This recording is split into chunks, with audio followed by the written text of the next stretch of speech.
Bonjour à toutes et bonjour à tous, chers amis youtubeurs. Je vous retrouve pour vous présenter deux jeux, deux éditions, on va dire, du même jeu que vous connaissez certainement puisqu'ils ne sont pas nouveaux. Mais je voulais vous les représenter et revenir d'une manière différente, tout simplement. Parce que ces deux jeux, donc, qui sont les Trionfide et la Luna de Patrick Valenza, sont des tarots de Marseille, bien sûr, qui m'ont surpris lorsque je les ai utilisés en pratiquant, en fait. Lorsque j'ai posé des questions, etc., j'ai travaillé avec dans le cadre de voyance. Je suis vraiment agréablement surprise parce que j'ai toujours aimé les illustrations de Patrick Valenza. Et j'avais hésité à acheter les Trionfide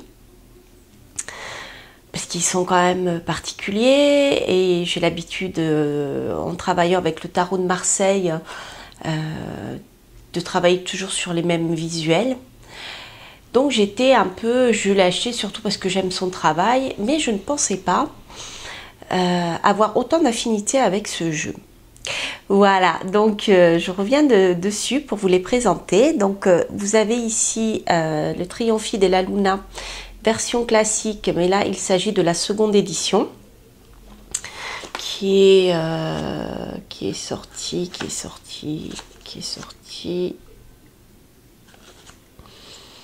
en 2018, je crois, je ne vais pas dire de bêtises, donc je vous dirai ça. Et celui-ci, qui est la version paradoxicale, mais qui est la version de la toute première édition, donc les 333. Alors, je vais vous les présenter, déjà principalement les arcanes majeurs, pour vous montrer un peu ce qu'il y a de différent dans ces deux versions. Et ensuite, pour faire un petit essai avec vous, chose que j'avais envie de faire depuis longtemps, mais bon, bref, je vous réserve la surprise pour plus tard. Donc, nous allons regarder un peu ensemble de quoi vont nous parler ces fameux Trionfide. Alors, pour la petite histoire, le terme Trionfide est un terme qui est apparu a priori au milieu du XVe siècle en Italie, et qui nommait les cartes à jouer. Donc on disait les carte da trionfi. Et le terme tarot étant arrivé au siècle suivant en Italie, tarocchi.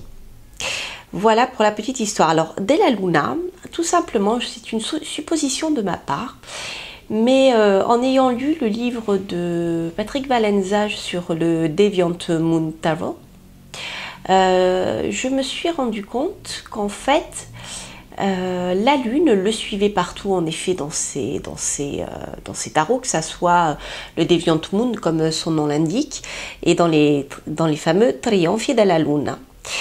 Je me suis rendu compte de ça et je pense avoir une petite explication, parce qu'il explique que lorsqu'il a écrit son livre, qui lui a pris 3 années, il avait pris pour habitude de se lever la nuit, en plein milieu de la nuit, pour pouvoir travailler et écrire. Tout simplement parce que c'est un moment, la nuit, où l'énergie est très particulière. On a beaucoup de calme, donc c'est vrai que pour les créateurs, qu'ils soient écrivains, qu'ils soient peintres ou autres, ce sont des heures particulièrement propices, je dirais, à la création. Je l'ai expérimenté moi-même. Et je sais que l'écrivain Amélie Nothomb a pour habitude, ou avait pour habitude, de se lever vers 3 h du matin. Et donc à ce moment-là, elle écrivait des pages de son livre. Voilà, donc je suppose que finalement cette habitude qu'il avait pris pour pouvoir travailler dans ce moment propice a été à l'origine de ces triomphes de la Lune et de ces Deviant Moon, parce qu'en effet, en plein milieu de la nuit, quel est l'astre que l'on voit? C'est la Lune. Et l'énergie, je vous dis, la nuit pour travailler est extrêmement, extrêmement particulière. Si certains d'entre vous travaillent la nuit, soit parce qu'ils sont artistes, soit parce qu'ils ont des professions qui les fait travailler la nuit, vous savez très bien que ce sont des heures très particulières. Voilà pour la petite histoire. Donc je voulais vous montrer quelles sont les différences entre ces deux tarots, outre le fait qu'ici on a un paradoxical et celui-ci que nous avons un classique. Il existe pour les deux versions les mêmes, hein, c'est-à-dire que pour le 333, la première édition, vous l'avez aussi en classique, et pour la seconde édition, vous avez aussi le paradoxical, hein, en sachant que la première version avait en plus un paradoxical blue et un paradoxical purple. Voilà, donc je vais vous montrer quelles sont tout de même les différences, parce qu'il y en a. Donc voici les arcanes majeures des deux versions. Donc là, s'il s'agit des versions bien sûr classiques. Classique et paradoxical. Donc voilà, là vous avez bien sûr le fou que vous connaissez. Hop. On va se mettre un peu décalé pour la caméra. Voilà. Voilà, The Magician, je vais y arriver. La papesse, The High Priestess. Donc c'est vrai que les triomphies, hein, sont basés sur le tarot de Marseille, c'est-à-dire que les arcanes majeures sont les arcanes majeures, assez, je dirais, assez proches du tarot de Marseille, bien qu'ils aient été revus par Patrick Valenza, donc il a vraiment apporté sa patte. Les arcanes mineures, par contre, sont très abstraits. Donc voilà, la numérotation également, vous allez le voir, et bien celle du tarot de Marseille. Donc voilà, l'impératrice, qui est beaucoup moins sexy que ce qu'on peut voir dans les tarots. C'est autre chose. L'empereur.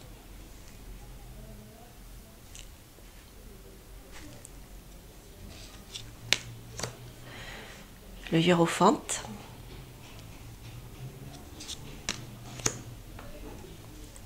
Les amoureux. Le chariot.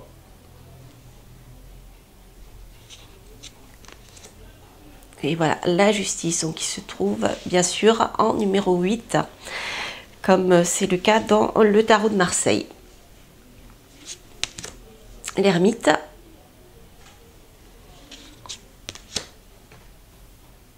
La roue de la fortune. La force, bien sûr, en arcane 11. Le pendu.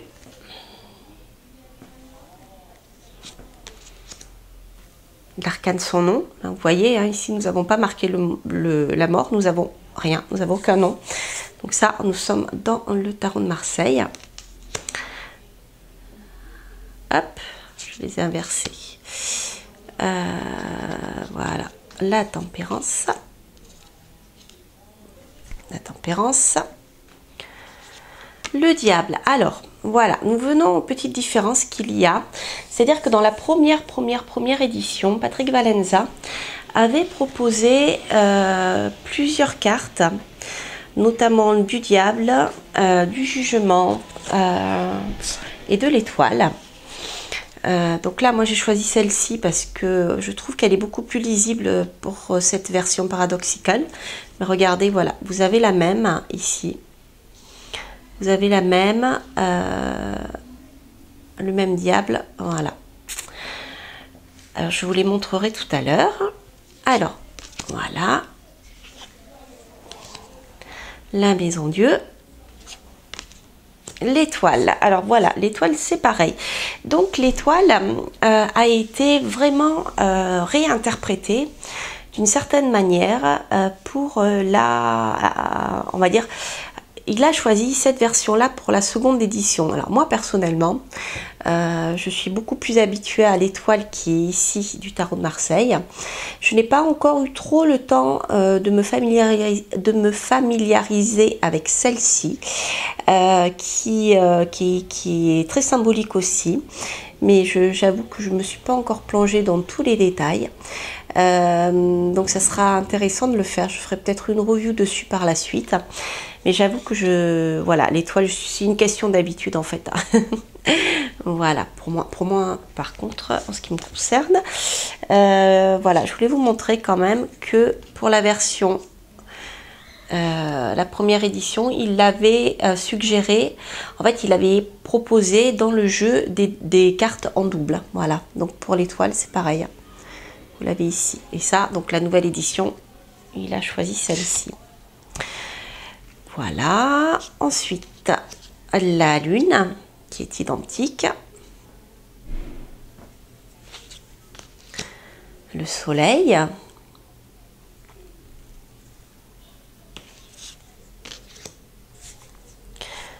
Le jugement. Donc le jugement qu'il avait proposé était celui-ci dans la première édition. Voilà, elle était en double aussi. Donc elle est vraiment, j'adore cette carte, mais c'est vrai que pareil, c'est toujours pareil, hein, je préfère l'autre visuel par habitude, mais celle-ci a quelque chose de très intéressant. Mais pour moi, elle perd de sa signification, donc c'est vrai que visuellement, il y a des choses que je ne vais pas retrouver et qui vont me manquer. Comme je vous l'expliquais, lorsqu'on prédit, lorsqu'on fait de la voyance, que l'on voit les cartes, le dessin va nous amener, va nous apporter des informations.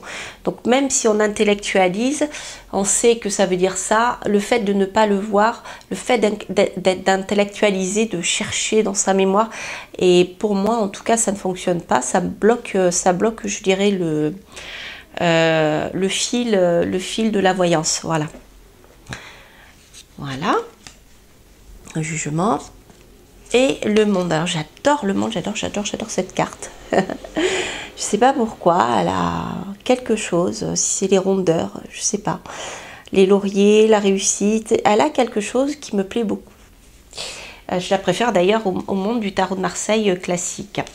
Voilà, donc ça c'était pour vous montrer un petit peu les différences. Alors, dans les deux versions, on a également une version de la Maison Dieu, voyez, aussi, qui est très particulière. Donc on perd cette notion de bâtiment de construit, puisqu'on a un arbre qui n'est pas construit, qui n'est pas une construction d'humain, qui est, je dirais, une construction de la nature.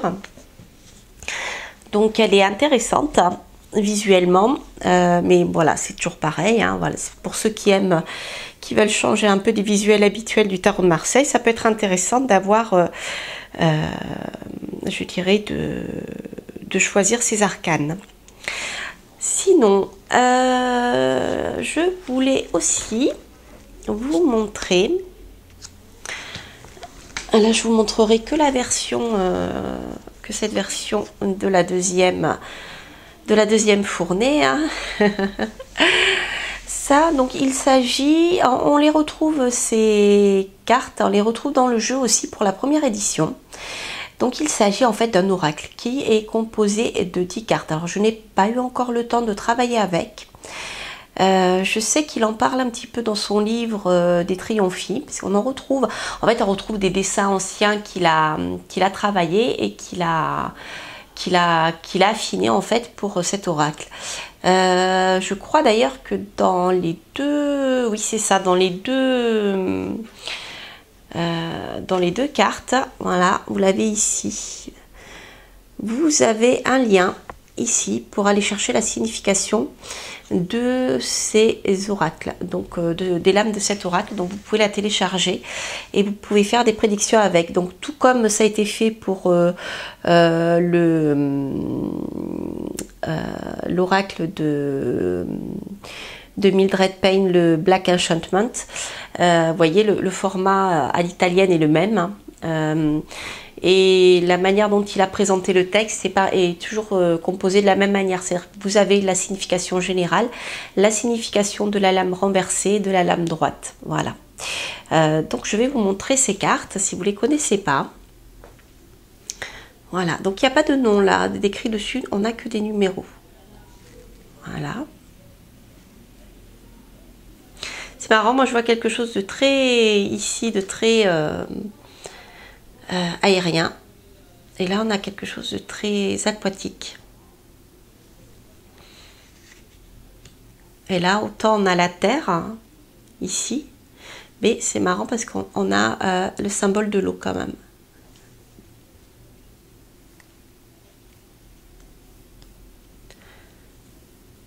Voilà.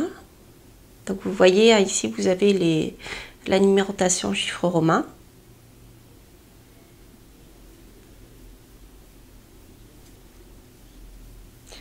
Je crois que c'est cette lame dont il parle dans le livre que j'ai présenté dans une vidéo. Donc il paraîtra soit avant, soit après celle-ci. Donc il s'agit du Deviant Moon Tarot, mais en livre. Voilà.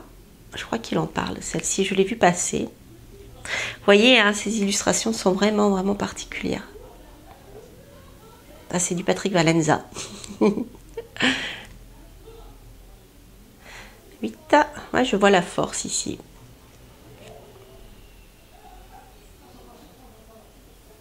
Un mélange de force et de battleur.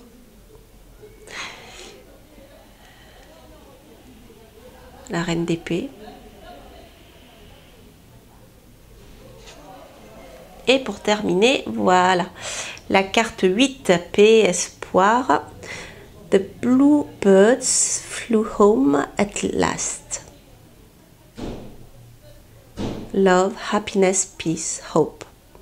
Voilà, donc ça c'était pour vous montrer ces jolis petits, voilà. Donc voilà, je crois que j'ai fait le tour de ce que je voulais vous montrer dans ces deux versions. Et maintenant, je vous réserve une petite surprise, enfin je vais essayer. Ça fonctionne très bien avec mon téléphone, mais je ne sais pas si ça fonctionne bien avec ma caméra. Donc nous allons faire un essai de lumière parce que le paradoxical cards, que ce soit le Mildred Payne Oracle ou le Triomphi, ces jeux sont visibles à la lumière noire. Donc c'est vrai que c'est quelque chose que je voulais essayer par curiosité depuis un moment. Et l'ambiance est très particulière, donc je pense que ça peut être très intéressant de l'essayer. Donc sans garantie aucune, je vais voir. Si je peux vous l'enregistrer. Voilà, je vous retrouve pour donc ce petit essai. Je ne sais pas ce que ça donnera à la caméra parce que en effet l'œil perçoit certaines choses et les appareils qui nous permettent de les fixer en perçoivent d'autres. Mais voilà, voici un petit aperçu de ce que peut donner ce jeu de Patrick Valenza à la lumière noire. Alors c'est vrai que là je ne suis pas dans le noir complet. La lumière noire fonctionne très bien dans le noir absolu. Voilà, donc il est possible aussi qu'à l'écran vous ayez plutôt des reflets bleus, quelque chose de bleuté. Mais en réalité, quand vous utilisez ce jeu avec la lumière noire, vous n'avez pas de... L'effet bleuté est très discret en fait. On l'a pas comme vous le verrez à l'écran. Voilà chers amis, écoutez, c'était une petite expérience que je voulais essayer de faire en direct pour vous montrer ces cartes à la lumière noire, chose que vous pouvez retrouver aussi dans le Mildred Payne Pocket Oracle séance édition. S'il en reste, je suis pas sûre, mais quoi qu'il en soit, les Triomphi de la Luna paradoxical, donc vous pouvez les trouver encore, je crois, directement sur le site de Patrick Valenza. Donc bien sûr je vous mettrai le lien à la fin de la vidéo comme d'habitude. Et j'espère que vous avez aimé cette vidéo. N'hésitez pas à laisser des commentaires, si vous avez envie de certaines choses, etc. Que je vous montre certaines choses ou que j'aborde le sujet sous un autre angle. Ou voilà, si vous avez des idées, n'hésitez pas, ça sera avec plaisir si je peux le faire. Voilà, bah écoutez, je vous souhaite de belles journées à venir avec les tarots et je vous dis à très bientôt. Bye bye.